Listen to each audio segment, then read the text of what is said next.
of our parents in late August, early September, just before the Labor Day holiday, or actually on that weekend, just to get a snapshot of where we were as a district. Helping us with that were partners of ours out at Oakland Schools, our intermediate school district. They help us not only prepare the survey, but helped us also to analyze the results. In addition, we have had requests from members of our community, and we as staff members often look at student data as well regarding discipline and other supports of students. And so tonight we'll also include some information regarding that process, where we are, how we take a look at it, and what some of the preliminary data is telling us. So what I'd ask tonight is that as the presentation evolves, if there are questions, please let us know. I also know that there's quite a bit of information to share this evening, so I anticipate that there will be additional questions following tonight.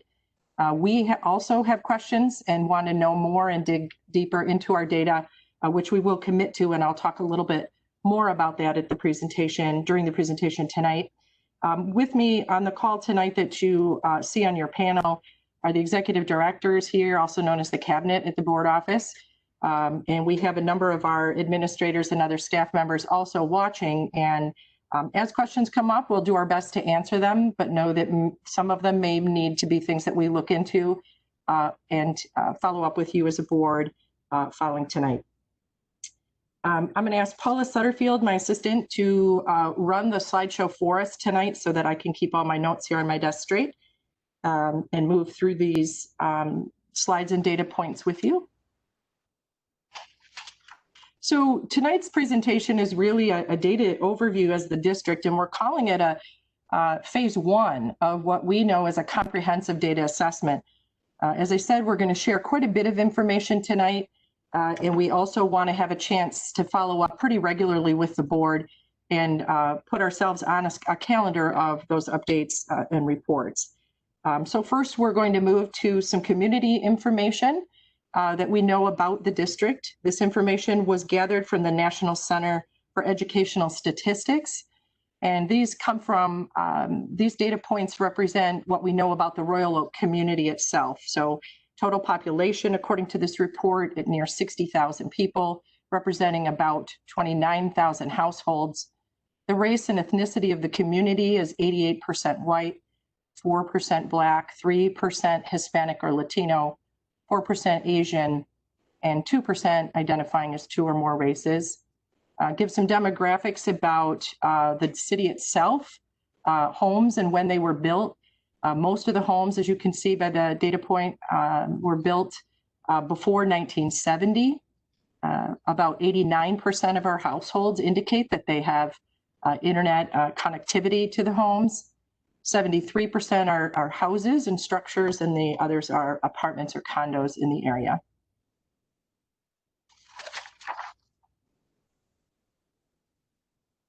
And next. So some information about the children that are in public schools. Primarily English is spoken as the primary language in the homes, roughly 94% of the community itself. Others that indicate that they speak English less than very well or very well, representing roughly the additional 6% or so of the homes. Most of the members of our community have their own health insurance coverage. Families with an income below the poverty level at about 7%, and families in our community that receive food stamps or other benefits, again, about 7%. 70% of the families and households are married or couples. 19% with the female indicated as the head of household with no husband or other mention present, and about 10% male with no wife present, as the site suggests. Some information about the median income of the households here in Royal Oak, listed at about $107,000 per household. And then those that either rent or own, and again in Royal Oak, it's primarily an owner-occupied household city with some families that also rent or rent them out. The employment status for our families, about 86% in the labor force. And regarding the educational attainment, about 60% with a bachelor's degree or higher, some college about 27%, high school graduates at 12%, and about 2.3% or so with less than a high school graduation certificate. So we also know that this data is a snapshot from a certain period of time, and that some of these demographics may have changed over the past past few months, sorry. So just to also give you a snapshot of our district in general, our students by level are represented about 47% of the district. Students are in our 6 elementary schools in programs developmental kindergarten through the 5th grade. At Royal Oak Middle School, they represent roughly 23% of the student population, and about 30% of our students are in our high school, Royal Oak High School and Churchill, both high schools. This has remained just about the same. We're roughly 50% female and 50% male in terms of the students. This is something that I looked at about 4 years ago when joining the district, and this really has not changed much, but this will be important information as we look at our other data points in just a little bit. And then a breakdown of the district students by race. Roughly 80% of the students in our district are white, 13% Black, 4% Hispanic, 3.2% Asian, and some smaller percentages in the other race categories that we collect, Hawaiian Pacific Islander, multi-race, or American Indian and Alaskan Native. And those don't show by a line or an indicator on this chart, but that's the smaller piece of the pie at the very top. So that just gives you a little bit of information about our district and then our community itself, just to keep that in mind as we move forward. The first part of tonight's presentation is regarding the 2020 survey that was sent out to our community. There were a number of questions, and we have some information about that survey itself coming up in a few slides, but it was sent out to our parents, and we had a very good return on that survey. Data from the surveys is really just information. It gives us some information to help make decisions and move forward on. It also helps us to see where we need to do some more education or communication with our community, especially by some of the high indicators you'll see in a few minutes about folks that indicated unsure about some topics. It could be that they don't know or they're not sure how they feel about the particular question that was asked. But we definitely know that we have some room to grow as a district and some ways that we can be communicating with our community a little better. Dr. Pare is currently the Research Evaluation Assessment Consultant at Oakland Schools. She works in school culture and climate at the ISD. Her focus areas are on social justice, equity, socio and emotional health and well-being. And in her role, she provides support to those districts here in Oakland County to improve their school culture and climate and well-being for both students and the educational staff. In addition to her responsibilities, Dr. Pare is a faculty member in the Public Health Program at Wayne State University, and she is a faculty member in the Department of Sociology, Anthropology, Social Work, and Criminal Justice at Oakland University. She was instrumental in helping us pull the survey together, as I said, as well as analyzing the results. She will be a partner to us as we move forward with continued analysis of the data. And I just want to say thank you very much to her for her turnaround on this information and her commitment to stay with us as we work on the data together.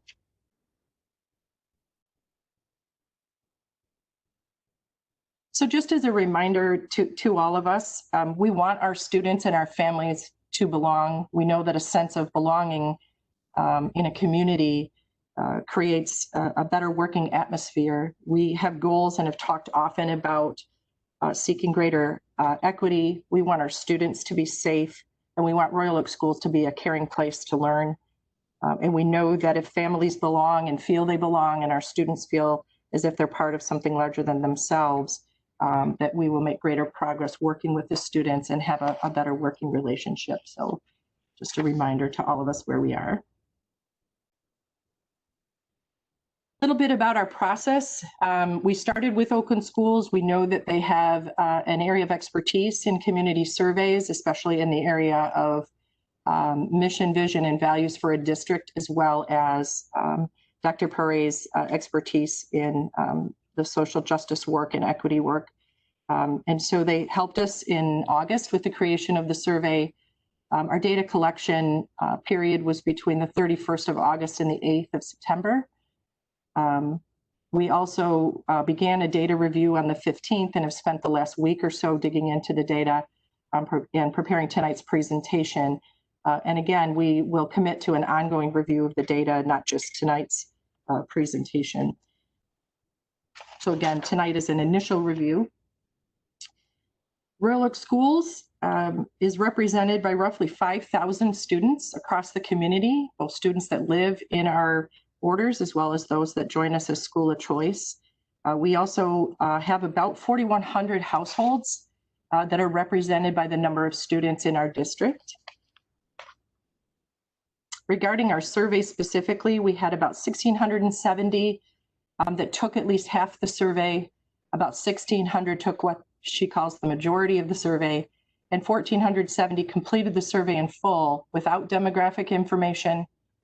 And then from there, about 1,375 respondents completed all of the questions as well as the demographic questions, and those were optional for folks.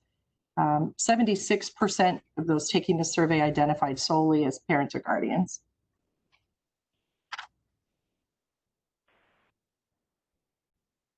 So roughly 88% of those then that started it completed the survey. It was open, so anyone could take it. And our target audience was made up of our parents and our guardians in the community. There were 6 matrix types questions where you rated yourself against a question that was posed, 1 non-demographic question, 9 demographic questions, and 3 open-ended questions. We had a higher number of questions across the board than most surveys. So that sometimes has an impact on how many people take the time to finish it or feel that they want to continue and finish the survey. But those are all just some background points about this. So how does that compare to other surveys briefly? A survey typically would have 10 non-matrix questions and no open-ended questions. Sometimes a review of all the open-ended questions, they can be about a number of topics.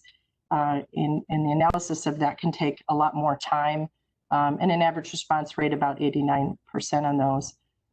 She gives us some other information just about surveys themselves, and I have asked her to take a closer look at the survey that we did give and if she had any other suggestions. And so we will see more of those suggestions throughout. But overall, Dr. Pare has shared that we had a higher completion rate with more matrix questions than typical, open-ended questions and matrix questions than most have. So we had quite a good response to this survey, and we're pleased with it. We don't reach every single household, but we had a very good return to give us some good indicators and information.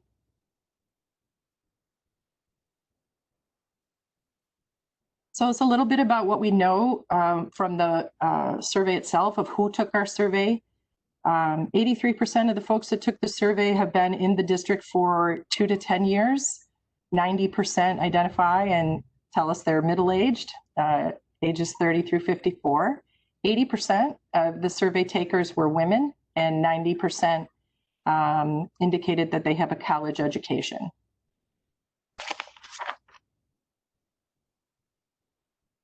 So the race or ethnicity of the respondents, 76% of those taking the survey were white, 6% Black, 9% other, and 9% of those responding to the survey preferred not to answer the race question. So the next few slides will indicate and share with you how our community responded to the questions. And so just to give you a little perspective of what this slide looks like, at the very bottom, that's an indicator of what the questions were. These questions and slides are presented in domains. These are not individual questions, but rather questions that are clustered around a main idea. And so there may have been several questions that were collected. And on this particular slide, the question is whether the direction of the district is positive or not. And then the respondents were asked how they agree with that statement. We had a number of questions, as I said, in the survey. And so these are pulled together in a simple aggregation format. And 6 total domains is what I'll report on tonight. So first, is the district moving in a positive direction? 54% of our respondents said they agree that we are. 32% said they were unsure. And some of those questions were, do you believe it's a positive direction for the district? Do you believe our mission statement is accurate? There's a number of questions that went into this. And so if folks are unsure, that could indicate to us that people just aren't sure of what those mission statements or goals areas are. 14% responded that they disagree that we're moving in a positive direction, and no one found the question not applicable. Dr. Perry did point out that there are a number of influences on survey takers' time, and we have a number of things going on in our society and community right now with COVID, our return to school plan, situations that families may find themselves in, the social climate and of our entire country. We're coming up on an election. So there's a number of things that could have influenced how people answer these questions. But overall, most people taking the survey feel the district is moving in a positive direction, and we have room to grow with possibly educating our community a little bit more about what we're doing to see if this would change in the future. The district participation, knowing and feeling comfortable in the decision-making process. So this is, do they agree that they're part of that process or understand how to take part in that process? Again, 54% agreed, 21% were unsure, and 24% of the respondents disagreed, knowing that they didn't feel they were comfortable or understand our decision-making processes or that they were a part of that. And so this also is an indicator to us that we have some room to grow in terms of greater community involvement as we make our plans or as we work to meet the goals that the district has set. So we asked if the families and the students feel that there are supports in our district. Do they feel that it is a safe place and that they belong here? 63% agree, and 22% were unsure with some of the questions asked in this area.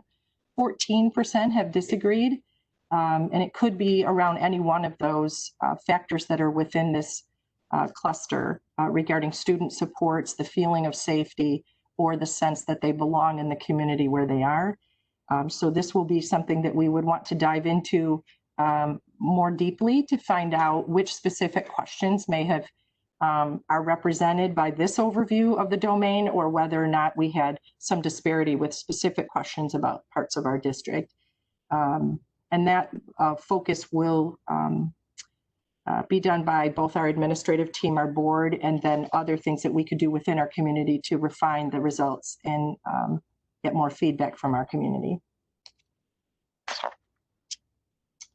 So this was a question specifically asked about the situation we're in right now with COVID, our district response to the virus itself, and how is the district doing? Are we doing well with that response?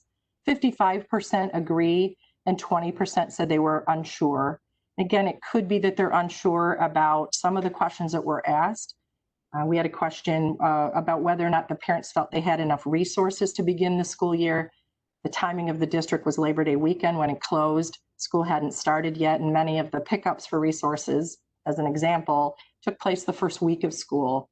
And so if you're answering the survey on a Saturday and you haven't been up to the school yet, you may have said that you were unsure or you disagree because you didn't have those resources.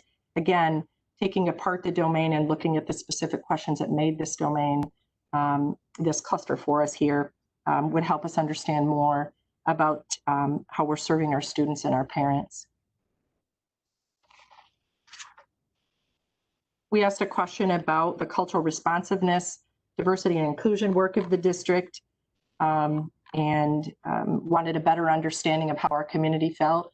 Roughly 57% agree with regard to the work that we're doing, and they value diversity. 29% were unsure with some of these questions about the work itself. 11% disagreed, and about 3% said it wasn't applicable, and that could be for a variety of reasons. This is a graphic that tells us what the entire population that took the survey, so the entire pool of folks that took the survey, had said.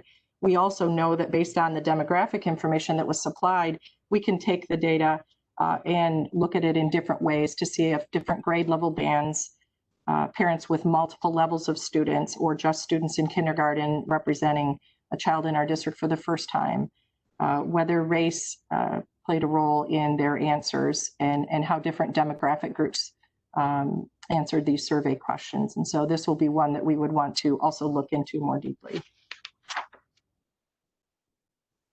And then lastly, our Cultural Competence Committee. It's something that, following the forum several years ago, four or 5 years ago, under Sean Lewis-Lakin, the previous superintendent, when that was formed, the Cultural Competence Engagement Committee was formed in the district to not only provide opportunities for conversation and learning, the staff members and parents and community members here, but also to work more towards some action plans under 4 goals that we've landed on. It's work that we've been engaging in for the last few years.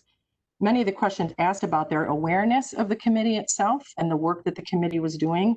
31% they agreed, 15% were unsure, and 41% disagreed with their awareness or invitation to participate. So again, this is a large area of growth. If this committee will be at the center of, and has been, a way for us to communicate and receive feedback from our community and listen to our parents and community members.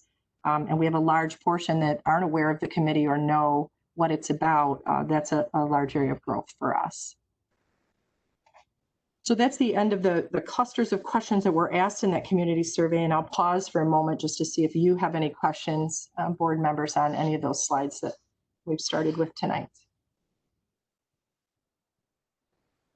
Mrs. Van Heitzman. Yeah, thank you for all that data. I did have a couple of questions. So for those areas where respondents submitted unsure, was there a text area where they could respond additional comments in regards, or they just responded unsure? So I'll give you an example that might help. So the specific questions that made up that very first cluster, one of them was, is the district moving in the right direction? So that was the way the question was asked. And roughly 31% indicated that they were unsure. So were they unsure that we're moving in the right direction, or were they unsure of what that question was asking? So I asked Dr. Perret about what to do with some of these large areas of unsure. You know, what do we do with those responses? Does the district have a clear vision and mission? 33% said they were unsure. Are they unsure it's a clear vision, or are they just unsure of our vision in general? So again, a lot of work to just push into, but in asking her some additional follow-up questions, we talked a little bit about when we do respond to some of these and maybe provide greater communication around some of these areas, might that improve to where people would be more aware? And then a different question would be whether or not they agreed with the vision or the mission of the district, which is different than awareness. So again, providing this baseline of data gives us some room to grow and places to go asking additional questions. Can I just do one additional question? So in the categories of questions, so we have them grouped in categories. And I know that initially you said that some people completed only half the survey. For each of those, for each of those buckets of responses, do we have how many respondents completed each of those buckets? Like if 50% of the questions were completed, was it like the first 2 buckets were completed, but then the second 2 weren't? Or I don't have those numbers in front of me, and I know that Dr. Perret does have those. So Ms. Van Heitzman, I will ask her that question and follow up and get that to you. Where, if they took a partial survey, where did that end, or which parts did they take? You know, they quit right in the middle, or did they pick and choose questions throughout? I will ask that.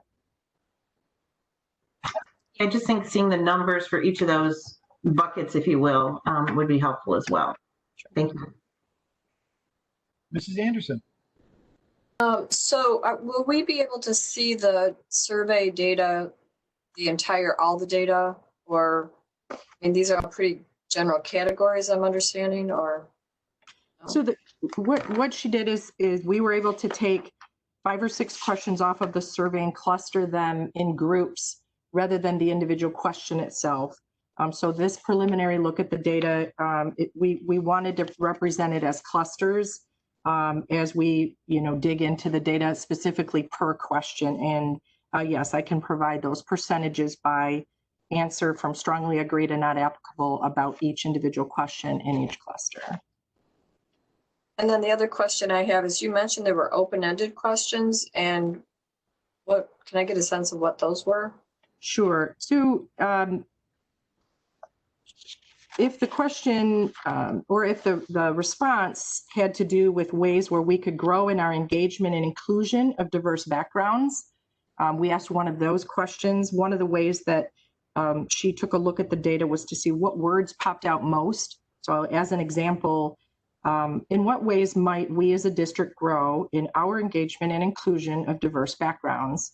And some things that were key there were understanding the background, curriculum, looking at history, a teacher's role in that, how can staff play a role, what will the students need to learn, and then some other areas where it reflected feelings, culture, belongingness, and parents and their role.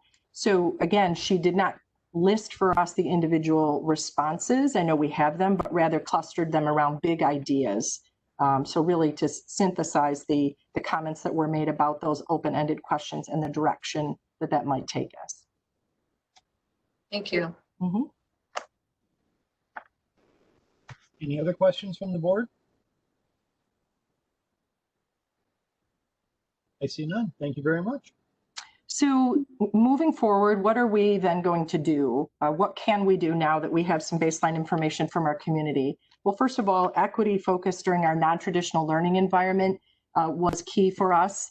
As we moved into the response to COVID, we wanted to be very aware of meeting the needs of all of our students, and some of those areas where we wanted to put practices in place to be sure we were being equitable gathered around the access to technology, not only the device itself, but the access to the internet. And so in the spring, as we've talked about many times in the board meetings, we had about 700 Chromebooks deployed to homes across the district to assist children with accessing the content that we had online at the time. That has now grown, and I believe we're close to 3,500 Chromebooks additionally out in the community. We think that has a lot to do with schedules and just the reality of multiple students in the home or parents that are working in the home. We also have supplied internet access or access to our providers in the community, the cable providers in the community, so that our parents could access low-priced packages for internet access, and some hotspots to families that were in need. We also wanted to create a greater access to the resources that we had.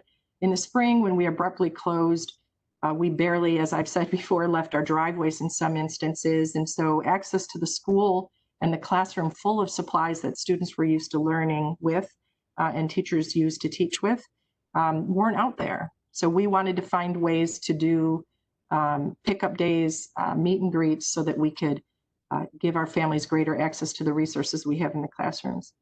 Additionally, the resources also are provided to students by therapies or supports, school social workers, speech therapy, OT, PT. And so our special education students and students that need those supports are able to access it by coming to the schools physically and receiving those supports in person. And so that was also very different than the access that we had to those resources in the spring. And then our continuity of learning plan for both the curriculum and support services has shifted. We wanted to add more rigor and be more robust in our teaching and learning. We wanted more live interaction, synchronous lessons, and abilities for students to see their classmates on a regular basis on the screen, if only for now to do that, and also to see their teacher on a regular basis and interact with their teacher. That's also very different from the spring. So we wanted to make sure that if we give them the tools and we can assist with that technology, or we can make the resources available, we'll reach more students. And we would encourage any family that still has issues with that to reach out and tell us. While we still smooth some of the bumps with the technology, I will say, some of the tools we've selected are not as easily accessed by some. And we continue to provide support on that. We also want to provide continued professional development for our staff, our educators, and our entire system and the school administration. And it's equity focused, increasing the awareness of the Cultural Competence Committee. We heard from the survey that that may not be something that people are aware of what it is, what it does, and how it works. And so we want to keep sharing that and invite anyone to join. That invitation is up online on an ongoing basis. Our social justice cohort has worked for several years. Professional development given by experts outside of our organization in the county and the state and at national conferences, as well as some of our own staff that have developed their knowledge and expertise in this area and now present to their own colleagues and to colleagues across the county. We also want our teaching to be more culturally responsive, and that's also been several years now that we've worked to educate our staff of what that means to make sure that the teaching that they're providing is culturally responsive to the students in the classroom. And then also prioritize the hiring practices for our district. Our goal would be to recruit, sign, and retain professionals with diverse backgrounds and experiences, because they can then bring that richness and representation to our students and our entire community. Even if it isn't representative of the Royal Oak community itself, it would be much more representative of the world that our students will grow up in.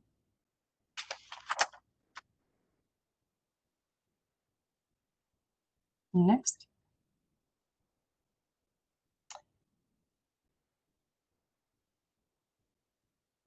So we have a strong working relationship with Oakland Schools, our intermediate school district. This is in-kind support and is available often and everywhere. I have enjoyed a very long career in Oakland County, have colleagues in other counties, and they have different relationships with their ISD. But for me and for my colleagues, and I know in Royal Oak, we have a very close working relationship. So the assistance that was given to us, both the analysis of this data and the survey, as well as our data regarding our student behaviors, is part of that. They provide us with professional learning on an ongoing basis. They're very responsive to the needs of individual districts. So if what they're offering doesn't meet our need, they're always open to customize that learning to give us the benefit of the trainer of trainers model. So train our own staff to become trainers to make the most of our resources and our investments. They're always available for coaching and for support as leadership. I mentioned that our cabinet members were on the panel tonight. Every one of us belong to a greater organization across the county of people that hold the same areas of responsibilities as we do. Since the closure in March, we have had 2 to 3 meetings per group per week. And now the superintendent's group meets, my group specifically meets once a week. And that includes updates from other community resources like the Oakland County Health Department, people that give us a greater connection and knowledge about what's happening in Lansing that impact schools, our budget and the laws and regulations, et cetera. So it's an invaluable resource for us. And then also assistance from this group, as you'll see in a bit, to help us with our behavior data and what we do with these potential inequities that exist in the data, how to take a closer look at ourselves and our practices and our supports of students. And so this data will be ongoing. Again, we much appreciate the relationship we have with the county to help us with that.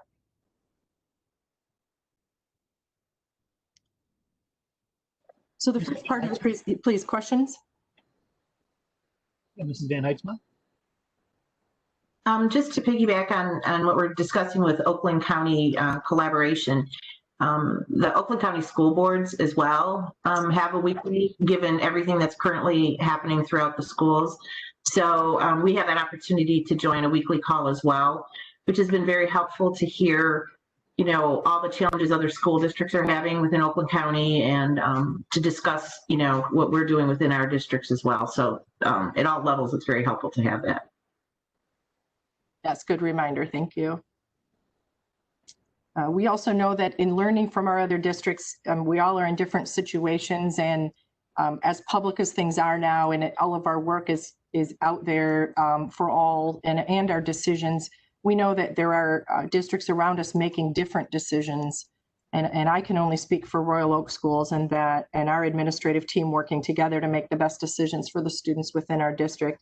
But know that we are constantly talking to our colleagues, looking at those challenges, as Ms. Van Heidsma said, how they're dealing with it, solutions that they have, thoughts that they have, as well as the resources that we're gaining from the organizations around us at the county level and the state level. So those relationships are invaluable.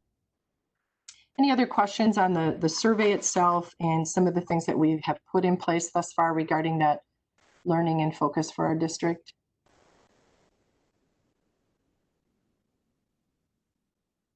Okay, the second part of tonight's presentation is about the data, which is in response to student behaviors. Discipline, commonly known, and a common definition that some might tell you about discipline is really what they mean, I think, sometimes is consequences. What happens after there's misbehavior or there's a correction needed to the behavior of a student. Have worked with children my entire career, and I have always viewed mistakes that they might make or decisions that they make or choices that they make, if they aren't the best, that they learn from that. And the goal is always to hope that that student then doesn't repeat that same misbehavior, or that they make better choices or decisions later.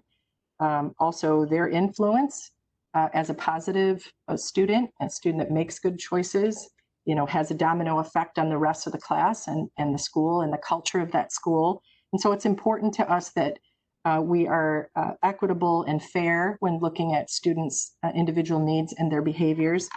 As we share behavior data, it's important to note that individual incidences that we may take a look at as a district are not something that we share. I'm a parent. I have 2 children.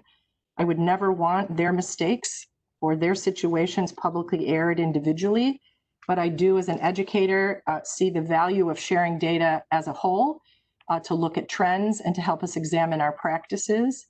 But we would never want to share data where it would be identifiable back to students in the future, and would remain confidential on that information or response to individual incidences that we have to investigate. Dr. Perret also worked with our district on this overview of our behavior data. Our data is housed in the MyStar program. That's a program that we use within the district for student information, grades, attendance, parent information, as well as any notes that are made regarding behavior or discipline. We know that this is a preliminary look at that data, and we had asked Dr. Perret to take a look at a 4-year overview of that data. Tonight will be somewhat of a high level, and we have additional questions already, but we specifically wanted to take a look tonight at out of district or out of school suspension data. We have students that may remain in school and have other consequences. There may be other supports that are given to students. There may be behavior plans that students are a part of creating and pledging to abide by in their days here at school. But tonight is really about out of school suspensions across our district.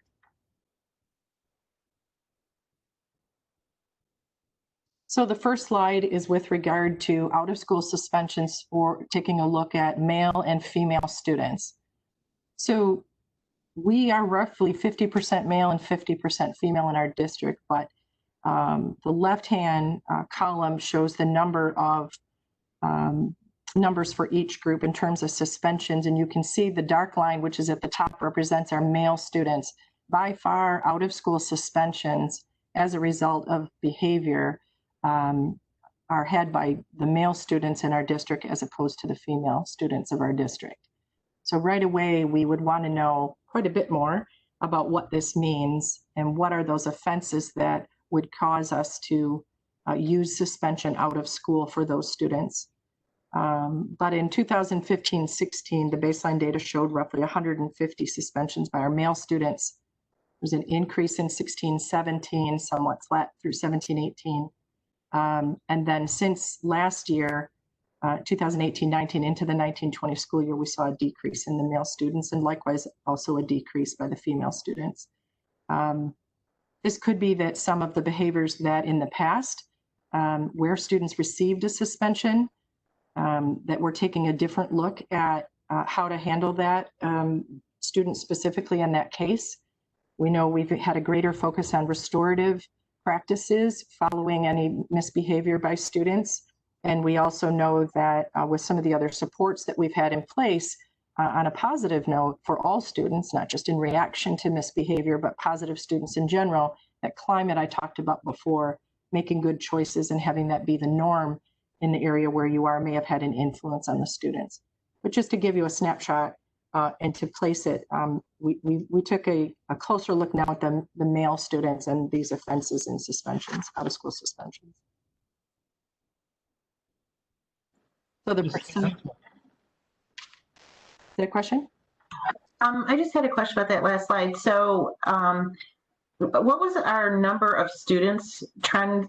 So I know, we've had some growth this last year, but just from 2015 to 2019, just our total number of students, the change from those 4 years.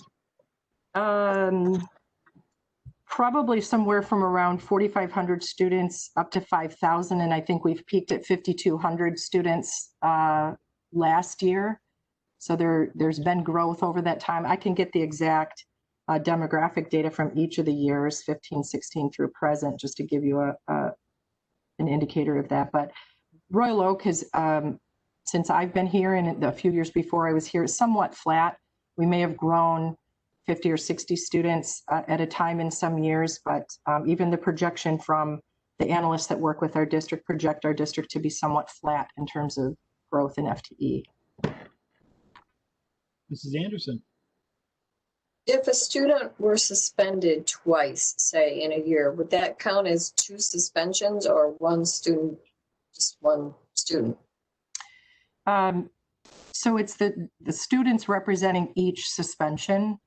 So we also had questions about if you're out for a few days, is it counted every day that they're out, or is it just the number of suspensions? And we took each incident at a time. So, and I will clarify this with our data set that we're using, that it represents the infractions itself and did that constitute an out of school suspension or not for that particular student.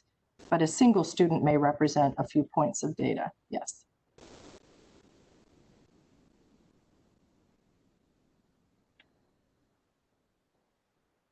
Okay. So the percentage of male and female students in each of the years, just to give you another look at it, in 2015-16, it's 86% offenses by male, 14% by representing female students. So this is the data that we took a close look at. So if we would think that data regarding, let's say, infractions resulting in suspension would be equitable to the demographic population, where, as I showed on a slide earlier, 50-50 in terms of male and female, yet we know that males represent more out-of-school suspensions when we take a look at our data than the female students themselves. So we would want to obviously take a much closer look at those behaviors, what the infractions were, when they occurred in the day, and at which level, elementary, middle school, or high school. We know that suspension in elementary school is not very common. And in fact, we've made great strides as a district just when we look at our data year over year, where at very few times are students in the elementary school actually out of school. And usually when they are, it's for their safety or others as we investigate something that occurred. But we know that the other things that we've put in place, the positive supports, as well as the restorative work that we do with students around their choices and their behaviors, have had a greater impact and resulted in less out-of-school suspension. We want kids in school learning. We want them actively learning. We don't want them out of school on a punitive measure. So, but again, another way to take a look at the male and female breakout that we have. So this slide shows us the out-of-school suspensions when you compare white students and Black students. So the number of suspensions for the white students is represented by the red line at the top. And again, the lighter line at the bottom shows quite a drop in suspensions for Black students in our district from 1819 through the 1920 school district, or school year, sorry. I will share that in 1920, we do know that as of March 13th, that Friday when we closed and had not come back, we virtually had no discipline. And so accounting for that in a year-over-year comparison is something that we have to take more time to do, either looking at times of year or types of infractions. But we recognize that for the last quarter of the 1920 school year, we had, virtually no disciplinary action being taken with students. And so that's going to be something we have to take a much closer look at in time to make sure that we're doing a fair and equitable comparison. So likewise, we also then want to look at the proportional data of these out-of-school suspensions. We know what the demographics of the district are like, and yet white students represent about 63% of the out-of-school suspensions in 15-16, while 26% represented by Black students who had out-of-school suspensions. And so you would want or think that our data would be represented equitably and proportionate to the demographics of the district. And that is something that we consistently want to take a look at, the specific cases, the infractions, and whether or not our discipline data is reflective of the district's demographics. And in this case, it is not. When you look at the racial makeup of our district, it's something that we know exists, and we want to take a look at why it exists and what we're doing.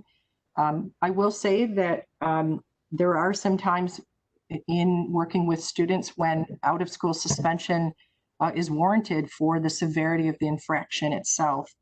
And there are other times when out-of-school suspension may be given for disciplinary issues that are maybe a little more subjective, insubordination, or failure to follow school rules on a consistent basis and other things. So how do we react to students when those things happen?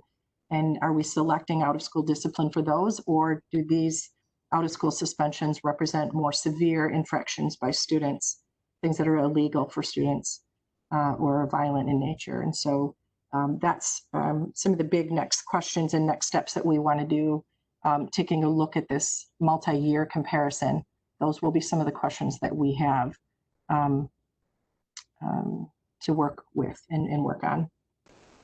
Questions about this slide?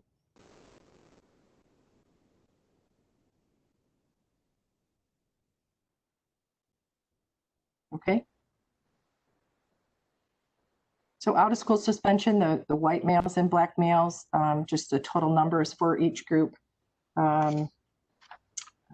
represented. And again, we want to make sure that we know what happened from 1819 for our Black students.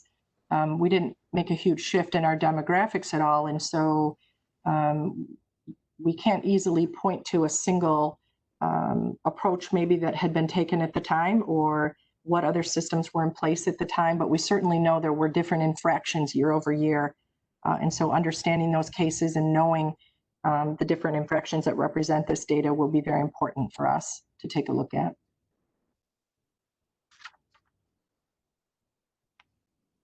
So the percentage comparison for our male students, the white male students and the Black male students, the proportional data, just comparing the percentages within those totals. There had been a slight decrease over time, 15-16 through 18-19, in the number of white males that represented the population of out-of-school suspensions. And then in 1920, a greater representation by the white males as opposed to the Black male students in the last school year.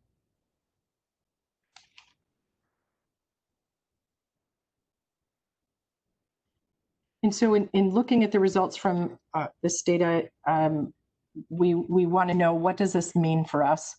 So males were more likely than the females to receive an out-of-school suspension. So we would have questions about why that occurs, what were the types of offenses that males participated in that the female students did not, and what differences did we see in those, and then how did we respond if they were the same types of offenses or not.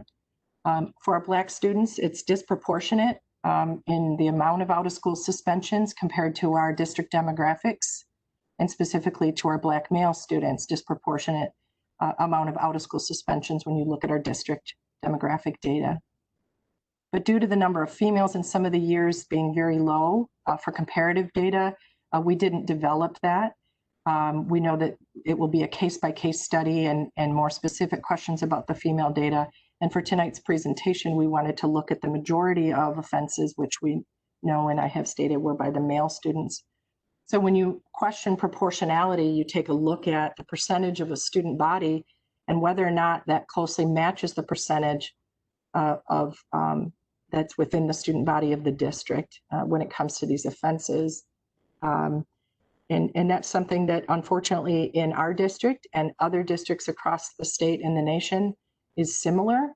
Doesn't mean that it's acceptable or that we're not doing something about it, but unfortunately it is common.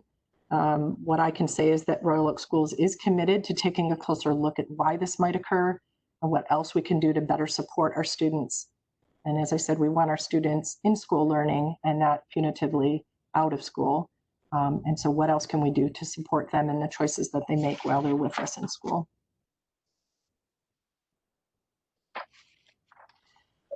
Mrs. Van Heitzman. So just generally, not generally speaking, but so we have a code of conduct and we have the student handbooks.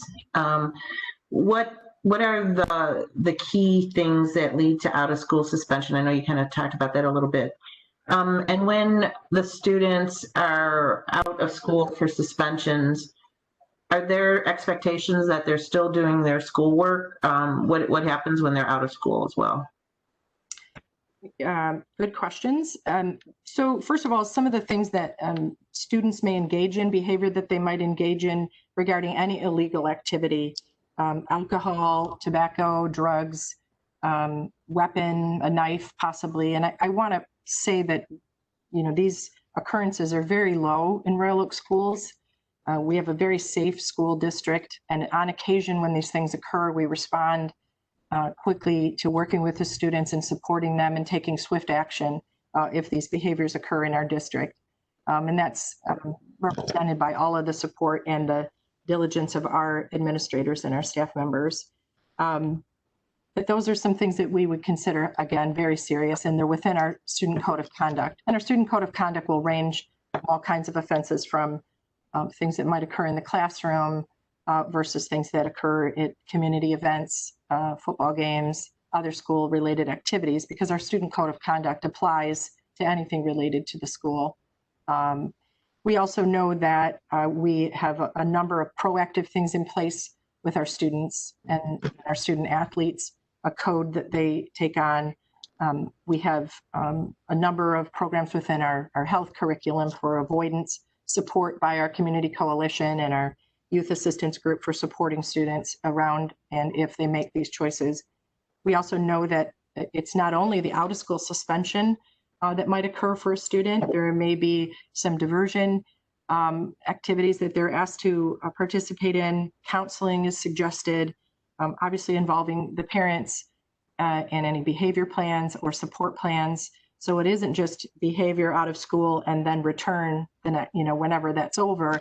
There are a number of things that we put in place in response to that. We also know that there are 7 factors that we also must take a look at before we automatically engage in any type of a consequence for behavior. We have to take into consideration the ages of the students. We have to take a look at their background or any limitations with regard to their ability to make good decisions about the situation that they're in.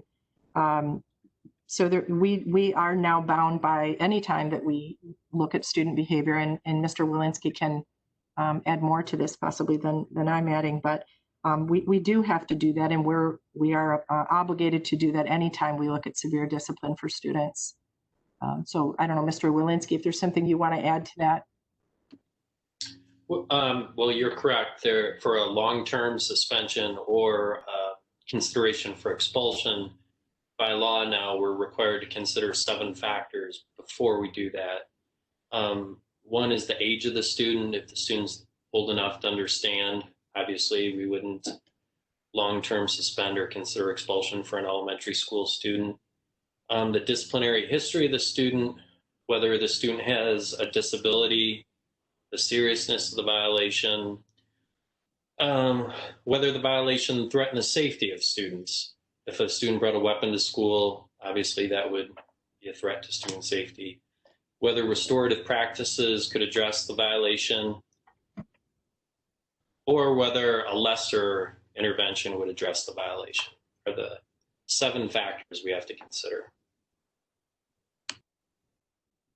So that just, you know, that also lends to other things that we may put in place to support the student in addition to the out-of-school suspension, looking at the data for that without the context of everything else that may have been considered at the time, afforded at the time, whether or not when students are suspended out of school, which is a pretty severe action to take for a student to be separated from their peers and away from their primary learning environment.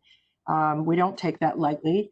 And so how many of the offenses represented are one time where that may have been a decision a student made, they were out of school for a short period of time, and then that behavior or other behaviors in the future weren't repeated.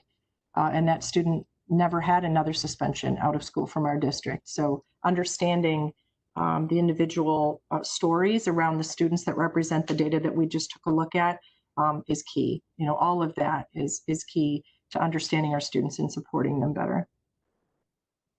Any other questions? Thank you, Mr. Walensky. The Cultural Competence Engagement Committee engages parents and community members and staff in the conversations in creating the action items, which is the stage where we are right now, centered on 4 key areas: the hiring practices, recruitment, and retention of a more diverse staff within our district, and that's teachers, administrators, and district staff that support the business of our district here at the board office or in our other support programs in working with our pre-K children. We also want to diversify and be more responsive in our curriculum and the resources that we offer to our students. We've made some gains in that area, and we know we still have a lot of work to do there. A focus area for us this year will be around social studies.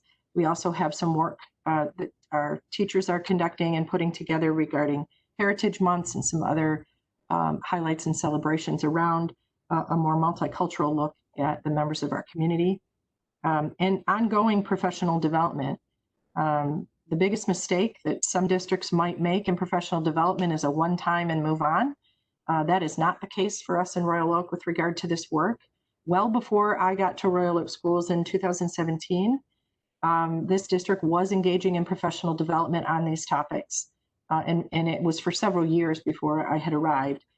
We've grown quite a bit. I personally have grown quite a bit in my knowledge about several of the topics we've talked about tonight. And we have engaged with our partners at Oakland Schools to be a part of that, as well as participation in other state and national conferences. We continually want to educate ourselves. We also made a commitment to our new staff that were hired this year that it is a part of being in Royal Oak Schools.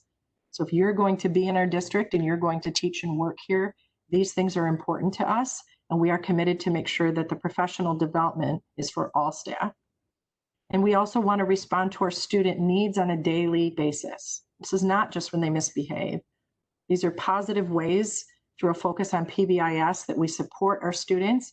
We create a culture for our buildings and our district, and we support our students and celebrate our students in that ongoing positive relationships they have with their peers and in their classrooms. So tonight we took a very close look at some parts of our discipline data, but I want to assure the board as well as our community that our staff members look at data continually: student achievement data, attendance data, trends in enrollment or drop, trends or drops in our teaching staff. You know, who joins our district?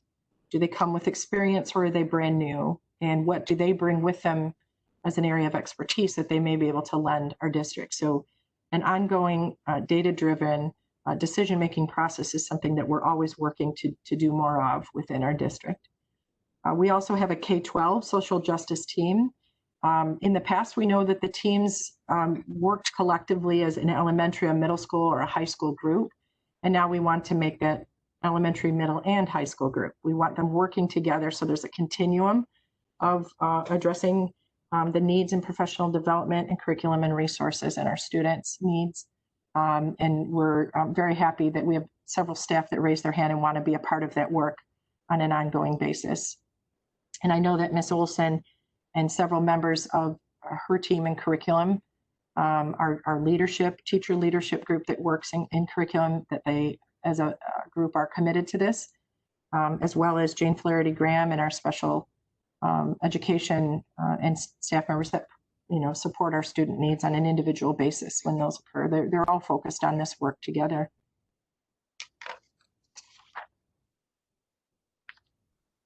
Restorative practices is something that we talk about often in our district.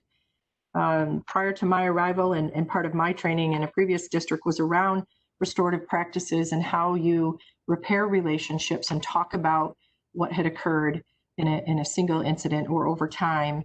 Oftentimes, we want to settle the matter and move on, and a consequence is not enough. If we're going to learn from our mistakes, and if children learn from their mistakes, they're due that chance to talk about it and learn from it, and also to understand how their behavior impacted others and give that person a chance to share that as well. We're now in year 3 of having our own restorative practices coach on staff. So we're not just consulting for this training and support. We actually secured our own coach. And again, she's in year 3 of working with our teachers. So she's able to work with individual groups of students across schools in our district and going to different schools over time, as well as work with our teaching staff so that they're equipped with the tools that they need to be more restorative in their approach to things that might occur in the classroom or in their schools. And that also goes for our administrators that are working with our students. We also want to increase our reporting on the data and a review of that data. There'll be many outstanding questions, I'm sure, from tonight's data presentation, as well as others that we take a close look at on an ongoing basis. So we know that there'll be some triangulating with regard to that behavior data to take a closer look at the programs that we offer. How do our policies and practices support what we're doing or not support what we're doing, but we want it to instead? What does the community level data look like? And how does the parent survey data that we learned about tonight in the questions that we had, what else would we want to know from our community? And what other thoughts and feedback do our parents have with regard to some specific questions that we have? So this is just really a commitment moving forward to this relationship with the professionals that work with us to help us with this on a consistent and comprehensive basis. We look at our data all the time, but sometimes having a third party help us with that keeps it consistent. And certainly Dr. Pare has an expertise in the area of looking at data and helping us with what it says and what it doesn't say. She had a great response when we were debriefing about all of this, and that's really that data provides you information. The key is what you do with that information and how we move forward in a positive direction to improve our district, as all districts have room to improve. And that's, I think, one of the first steps is to recognize where those areas of improvement are and continue to move forward in a positive direction for our families and for our students. So with that, I will take any questions you have about our steps, processes, or where we go from here. Mrs. Van Heitzman.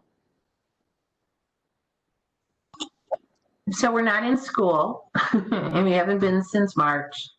And so, we're going to have another kind of different kind of year of data. Let's assume that we go back in January or November 6th or 7th, whenever we go back. So this year of data is also going to be, not an apples to apples comparison as well. Correct. But is one of our thoughts as well is students come back after having not been in our buildings for quite some time, just, communication and reminders of our expectations for students and student behavior? Is there going to be part of a plan of rollout to somehow kind of remind students on what expectations are for behavior? Certainly. When we closed the school year, it was important to note, we had to remind ourselves that we had already been through 3/4 of a school year. So we had, September through March, working as classrooms, working on our curriculum in earnest, collecting data from assessments, and working with our students and responding to behavior. And so that last quarter of the year, although it's missing, we still have a set of data to take a look at from September through March. And we may not be able to compare it exactly apples to apples because it isn't, but it will be valuable data for us. This coming year, in reference to your question specifically, our teachers have kicked off a school year now, not face-to-face with our students. So it's different from a year that we closed with kids that we already knew. So we were paying giving specific attention to building that community and trying to build it virtually that we typically would do face-to-face. So you now had students join new homeroom classes. We had middle schoolers going off for the first time to a ROMS curriculum and a 6-period day, as opposed to coming from an elementary school. So there were a lot of new beginnings in September.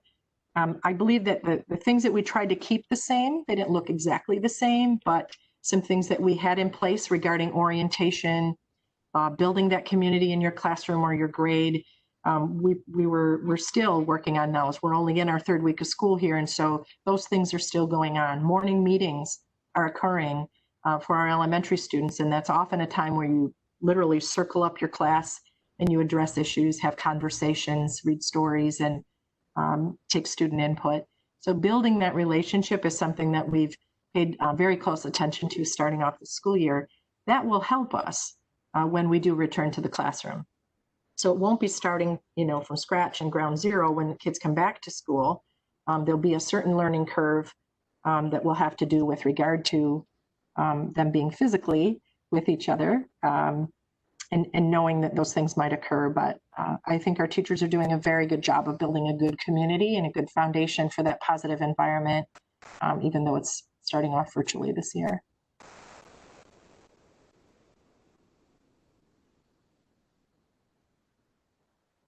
Any other questions from the board? Mrs. Anderson? So what I'm understanding is we're going to get in more reports, continued reports on a more regular basis from you on the data. Next slide, Mrs. Sutterfield, please. Oh, sorry. Okay. No, it's okay. You're asking a question that comes after this next slide.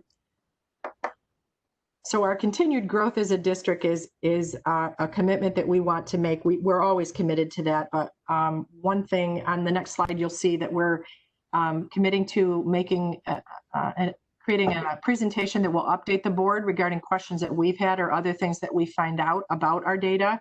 And that is to put this type of a report or an update from me and my colleagues on future board meeting dates. I think, Ms. Sutterfield, that's the next one. So we're at the very end of September. We have work to do with, still kicking off our school year.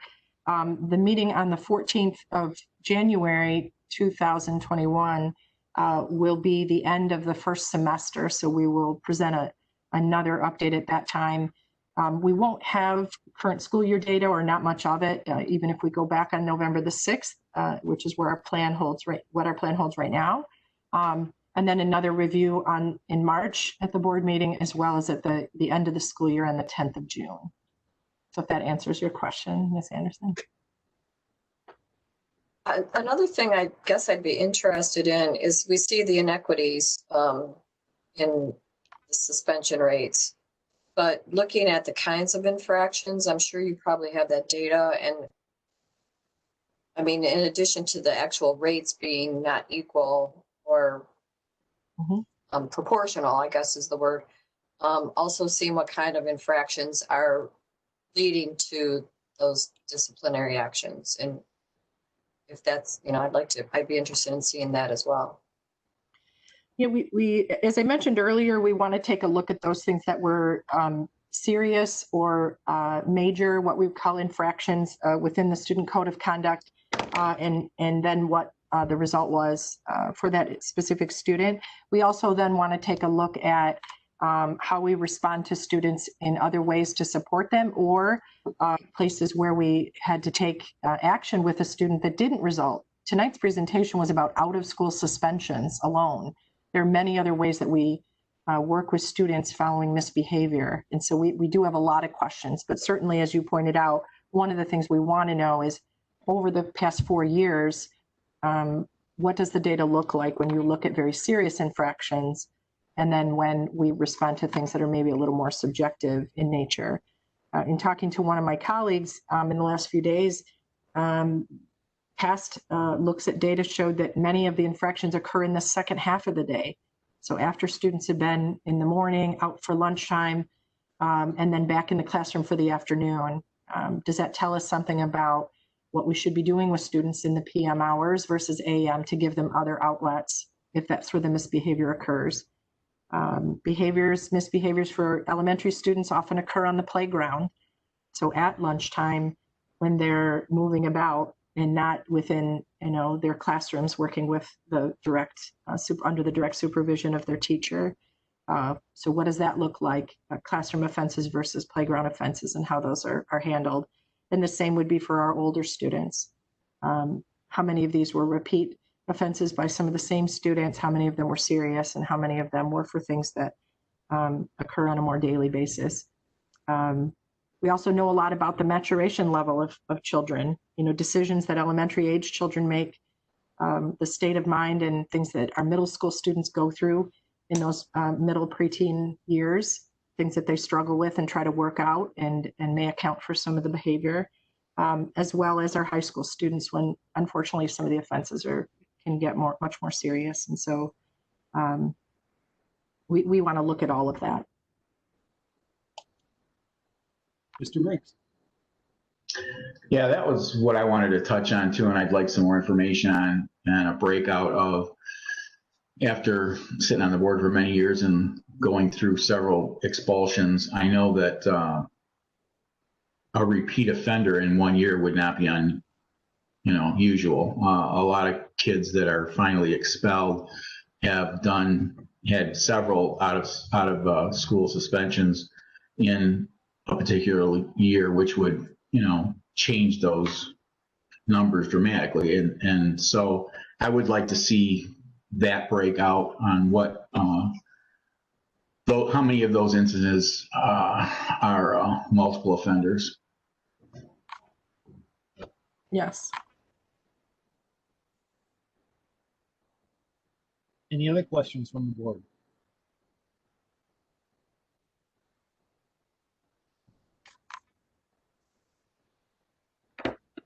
I see that my slide gives me direction on what I was supposed to do on there, which is enter the dates. So we'll edit that out of the title in Centerfield. That was so I didn't forget to put the dates in the slide. Mrs. Anderson. Will this presentation be available on the website for anyone who wants to see it? Yes, we'll make this presentation available, and also any follow-up to the questions that were posed tonight in a format. But what we wouldn't want to do is release bits of information about the data just by publishing it on the website. We want to make sure that those are given in regular updates to the community and to you as a board, because as you can imagine, anyone looking at tonight's presentation or listening would have follow-up questions, and that would be difficult to do on a one-on-one question and answer basis, but rather capture all of the questions, gather some common areas that people are asking about or clarifications they're asking about, and then pose key responses. I would also like to say that, being in the district, we want to support our students as positively as possible. We want to be fair and equitable, and as much as we have our student code of conduct, and there are a set of rules to follow, just even the adherence to the 7 factors that Mr. Walensky spoke about talks to the areas where we know that individual students bring different things to school with them and have different reactions and actions. And we want to continue to work on that and support our students, as much as we can. So I know that our administrators take a close look at data all the time. It's not just tonight to get ready for a presentation. It's an ongoing review, but hopefully as comprehensive as this data showed tonight, and our look at it and our continued commitment to do that in a comprehensive manner year over year, I think will be a beneficial relationship that we've now established with Oakland schools, and just some consistencies that will lend to our approach. Mrs. Van Dyksma. I think too that as we're reviewing the data, just seeing the impact that the restorative practices is having to our data is pretty key. So somehow integrating the timing of when we implemented those practices, so that to me that's a data point, right? So we should see a change in data from that point forward, in my mind. So tonight we presented out of school suspensions, but restorative practices could have had an impact on that or not, but it also could have had an impact on other offenses and our responses to those students that never would have resulted in out of school suspension, but maybe other consequences that were supplanted by a restorative practice instead.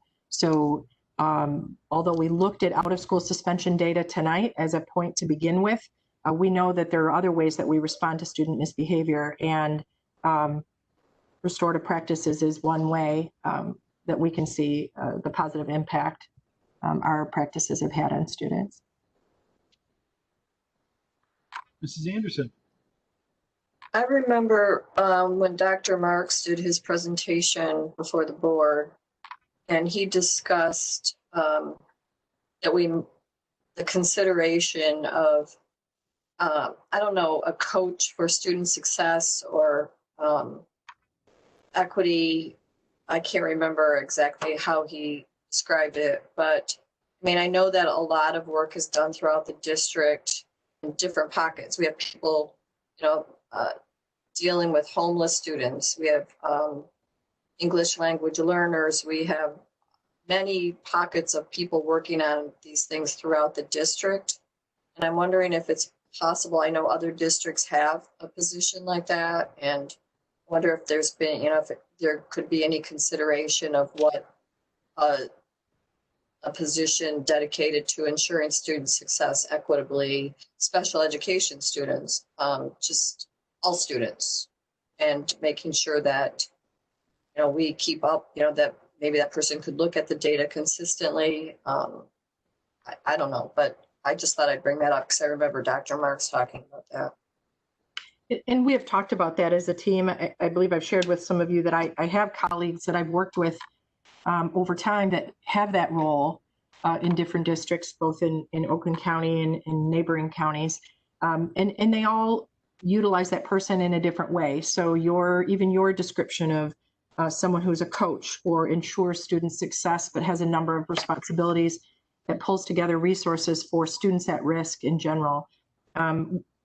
As you were talking, the word coordinator comes to mind. So my philosophy, my leadership practices over time have been that it's all of our responsibility. That we would not be looking for someone who would have this as their sole responsibility and that would take it off the plates or the areas of responsibility for the rest of us. It's all of our responsibility. But someone who could coordinate our efforts, be the person that keeps the processes moving, that maybe pays attention to more details, and provides some continuity to the district supports, would be something to look at. I'd be glad to research that, other districts that have that position and what it looks like, what the job description might look like for someone that would hold that role, and whether or not there are some other things within our district that then that person could also help oversee and monitor on behalf of the district. We certainly have coordinators in other areas of our district that help us with specific supports and needs for students. I would love to be able to look into doing that for our district as well. Well, I, for one, would really appreciate it. I don't know how the other board members feel, but I would really appreciate hearing more about it. Mrs. Van Heitzman. I would ditto what Mrs. Anderson is saying. Anything that we can do to ensure, success of students is pretty key. I'm thankful for the counselors that we have and the staff that counsel our students. I don't know that people appreciate how much of that is done, but I know personally that a lot of that is done. And, we have the social workers now as well. So I think somehow, that anything that we can do to ensure success is a good thing. But yeah, I would appreciate that review of that as well. Thank you. Thank you. Any other comments from the board?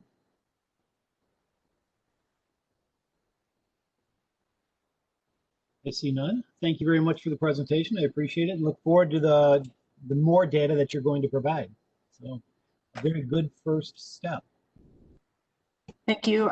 I want to just thank my colleagues that helped to put together tonight's presentation, and just assure our community that this work is not something that we do just when we're at a cultural competence engagement committee meeting. It's not something that we just do when we're in front of the board. This is who we are, and it's the work that we commit ourselves to day in and day out for the students in our schools. I'm proud of the work that we've done so far. We're not done. We won't be. This work will live well after I'm here or others of us are in the district. But it is the right work, and we need to focus on the well-being of all of our students and support them as they grow into the adults going out into our world. And we play a key role in that in our community. So just assurances to the board that our staff is working very hard on this all the time. And we appreciate the opportunity to update our community on those things as well, and to take feedback about how we're doing. So thank you. Mrs. Van Heitzman. I'm going to jump back a bit, but so the start of the presentation today with the survey that we did. Yes. So it's a snapshot point in time. It was before families started school, and so I'm sure today it may look very differently. Who knows? But what is the thoughts as far as redoing that survey? So as we work on our communication and providing information to families, how frequently do we anticipate doing a survey to our community like that? So the practice of a comprehensive community survey is year over year.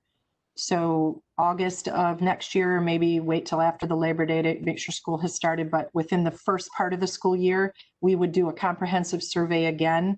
In the meantime, it affords us some opportunities to zero in on some areas and maybe conduct some micro surveys, some focus on very specific questions, or take that topic and go more in depth, multiple questions on the same topic.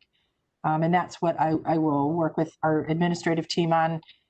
Feedback from our cultural competence engagement subcommittees, working what else would they want to know from the community, and then work with Oakland Schools to help us develop that. But a comprehensive survey is not something you would do too often and then fatigue those from actually wanting to participate or be asked.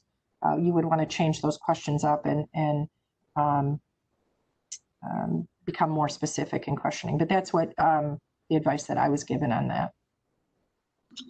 Well, and I know, so we have those areas that we discussed, and I highlighted myself that we're going to work on. So I think that's pretty key. So thank you.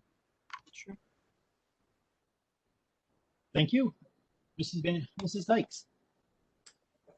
Hi, I just want to go back to, just for a sec, the last comment before about the ensuring student success person, the possibility of getting a person like that.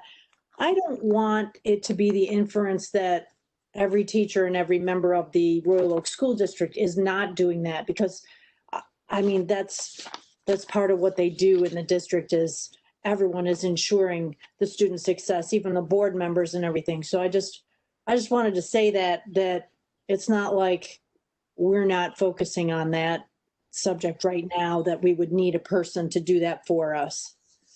So I just wanted to comment. Yeah, I agree. And it isn't for us, it's with us. And it's someone whose, primary role is to kind of keep us on the right path for, we do it for other operations within our district. We have a coordinator or a supervisor whose role it is to keep things moving, and they don't do it alone, but their job is to keep us on track and to research other ways to conduct the work that we're doing. And that's what I would hope comes out of the search for and the creation of a position like this. Mrs. Anderson. Yeah, Mrs. Sykes, thank you. I totally agree. I've been thinking that a lot of the work is being done already throughout the district in different pockets, and a coordinator position or something like that is something that I was thinking, like Mrs. Fitzpatrick said, keep everybody on the same path, working together. So yeah, thank you for that comment. Okay, any last comments? If not, we'll move on to public comment. So to make a public comment request during this virtual board meeting, please use the raise your hand button to request to speak for public comment. When the board president reads your name, you'll be unmuted and you will have 3 minutes to speak. Please state your name and address for the record. There's only one opportunity for public comment in this workshop meeting. Public comment is not intended for the exchange of dialogue. This is a time for members of the public to express their views. We are paying attention to your comments and appreciate them. However, school board members generally do not respond to public comments during the meeting. Questions that arise from public comment shall be referred to the superintendent or her designee for review, study, and possible future response. So thank you very much. With that, I see Jamie Beard. Hello. First, I want to state that empirical evidence has shown that suspension policies are ineffective in reducing violence or promoting learning. In fact, they can inhibit academic achievement and increase problem behaviors and dropout rates among middle and secondary age school students.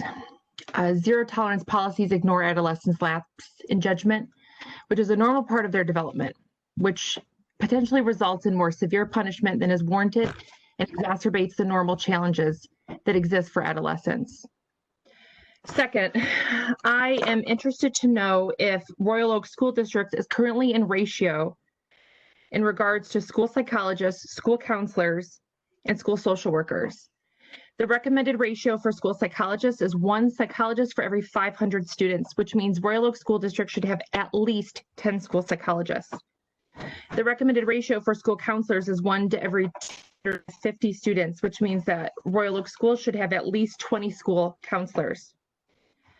The recommended ratio for school social workers is 1 to 250 or as low to 1 social worker to every 50 students, which means that Royal Oak School should have at least 20 school social workers.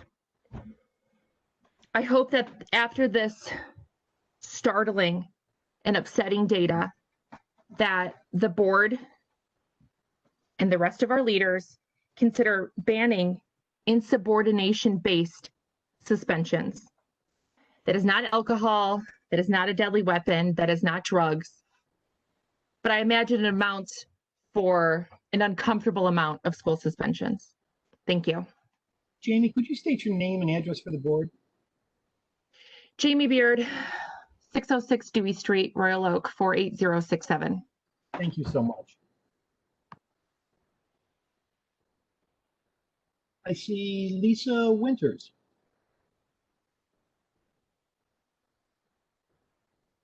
Hi, this is Lisa Zay Winters, and I live at 21830 Stratford Street in Oak Park, Michigan.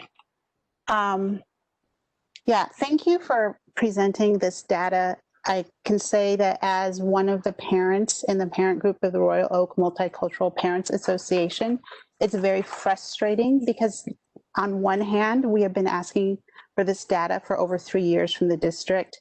On the other hand, this is not the data we've been asking for. In fact, this replicates the data that we presented at the cultural competency meeting last year out of frustration, and it's publicly available data. What we were hoping for tonight was a deep dive into the data. That's what we were promised. And so I'm not sure why that hasn't happened. As Jamie just mentioned, you know, the suspensions are not even broken down by what the offenses are. And that actually leads me to my second point.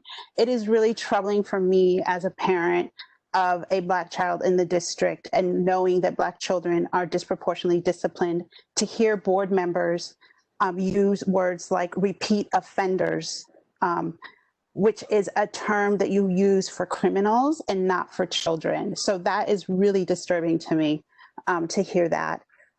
We are hearing, over and over that there's all this work being done and these workshops and, these trainings. And what we have been asking for is policy changes. So again, just like Jamie mentioned, a policy change around insubordination in the Student Code of Conduct. My understanding is the board does make policy, so it makes sense to ask the board to make policy changes. And the last comment that I have is, I have two comments. The survey data, I don't understand how you can present the survey data without presenting the specific questions and also linking the answers to this demographics. If it's a survey about diversity and equity in the schools, then we need to know which parents feel that the district is headed in a positive direction, which parents are frustrated, and which parents don't understand, what the district is trying to do. And finally, we have been asking for a diversity equity officer. I would really appreciate that Deb Anderson brought that up. That is something that we see school districts having. It's important so that the work doesn't just happen in pockets, so that there is a coordination.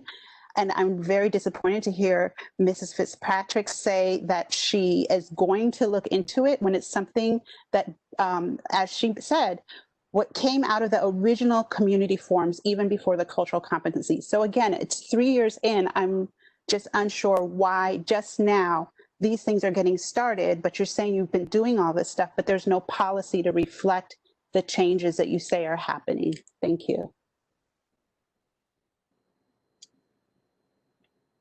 Thank you. I see a Tim Chitorsky.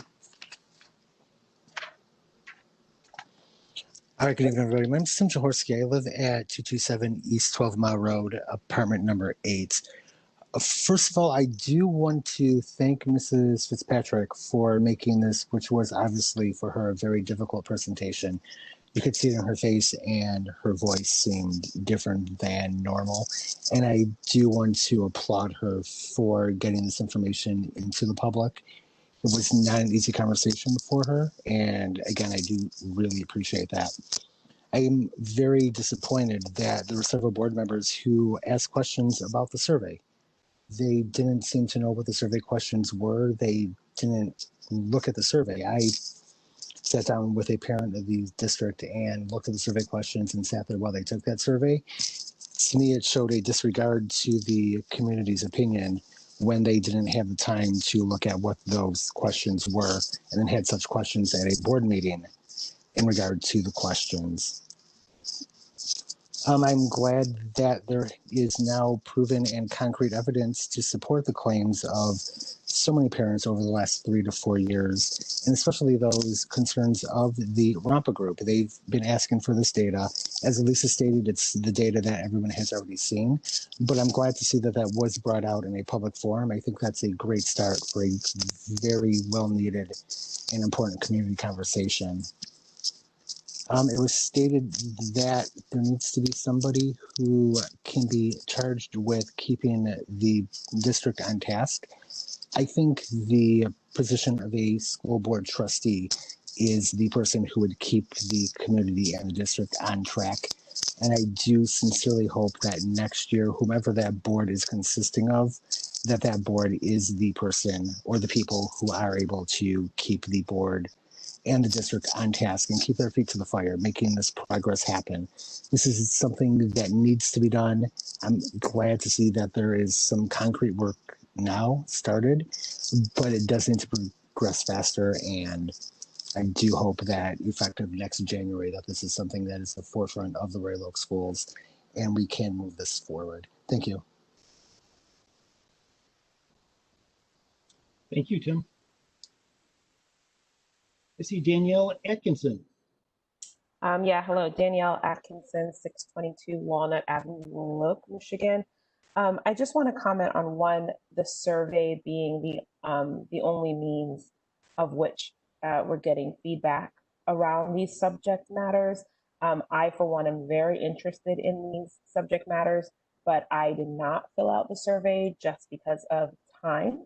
I'm interested in the person who designed the survey or who is putting together the data, their methodology of using just one means of data collection and justifying that. I think we really need to be investing in getting answers and over sampling for people who have expressed interest in these topics. So that's one.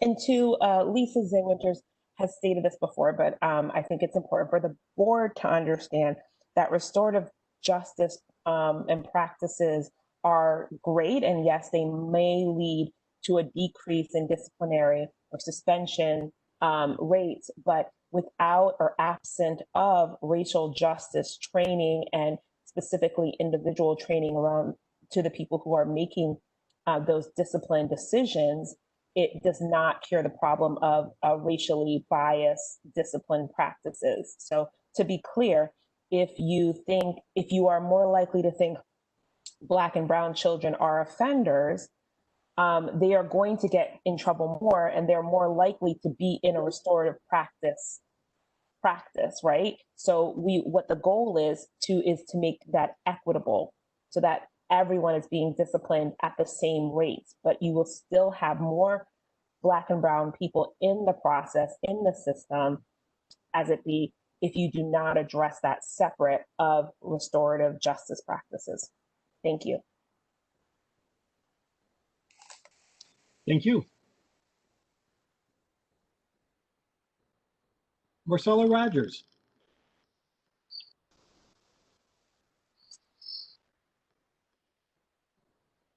Hello, Marcella. Oh. Hello.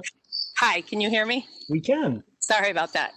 My name is Marcella Rogers. I'm at 18879 San Quentin. I'm a school of choice parent. I live in Royal Oak.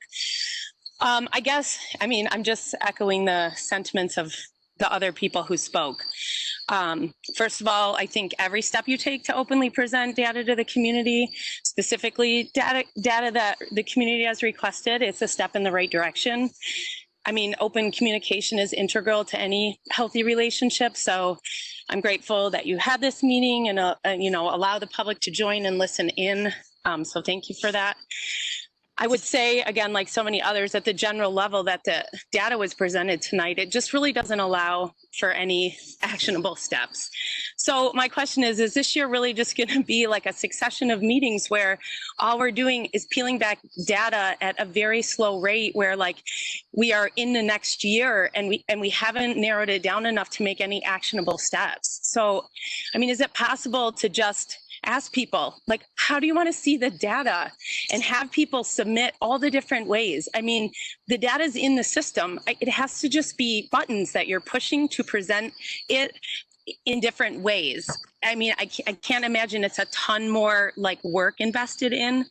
So I feel like the district or the board is just like, I'm not sure what we're afraid of.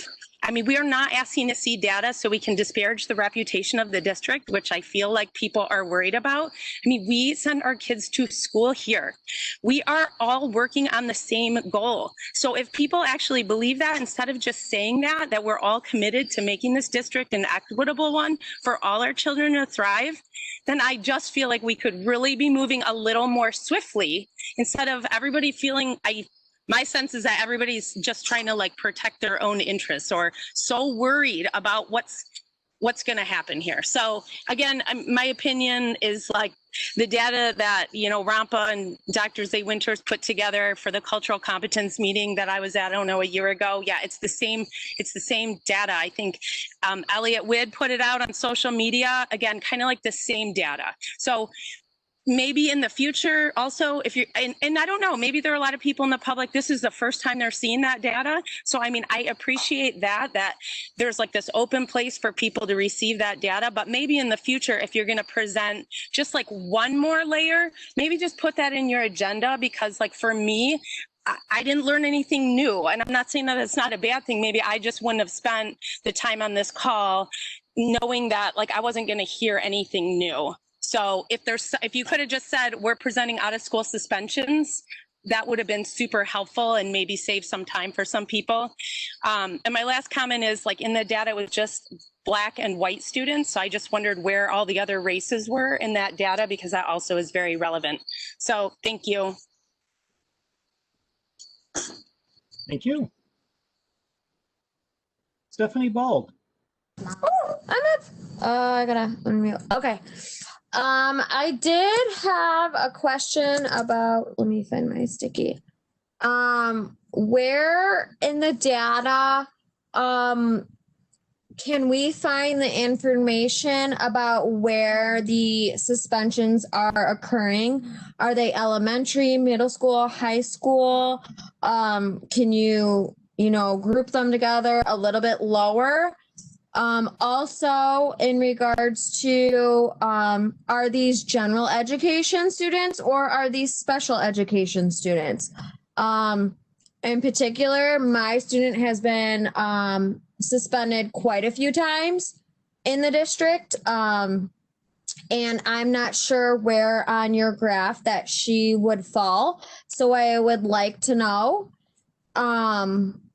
Also, I'm a parent that likes to keep some of my information confidential. So personally, when the questions are disclosed and where our responses are coming from, I don't like all that being put out there, because I also feel like that is identifying certain people. And I don't want that being held over my head, and also putting my child in a certain situation. So I would just like further information in regards to the depth of where the data is coming from specifically, in regards to each school and our what type of student they are. And that's pretty much it. Stephanie, could you give us your name and address? I can give you my name and I can email you my address, but I would like to keep my address confidential. My name is Stephanie Bald. Okay. Moving on to Royal Oak Mother. Thank you. Good afternoon, guys, or evening. This is Lakeisha Morrison, 1316 Miller Avenue, Royal Oak, Michigan. I first want to say thank you so much for finally acknowledging the fact that we have issues with inside the schools in the district. But with any flaws that we want to fix, we need to rip open this Band-Aid and fix it, get to the root, and just go all force and just correct this. You've had over 4 years and had the willingness of RAMPA to help us along the way so we can all strive for equality, but I don't understand why it's taking this long. If we all know it's wrong, and we all know that we have issues, I just don't understand why are we still talking about the same thing over and over. It's a scab.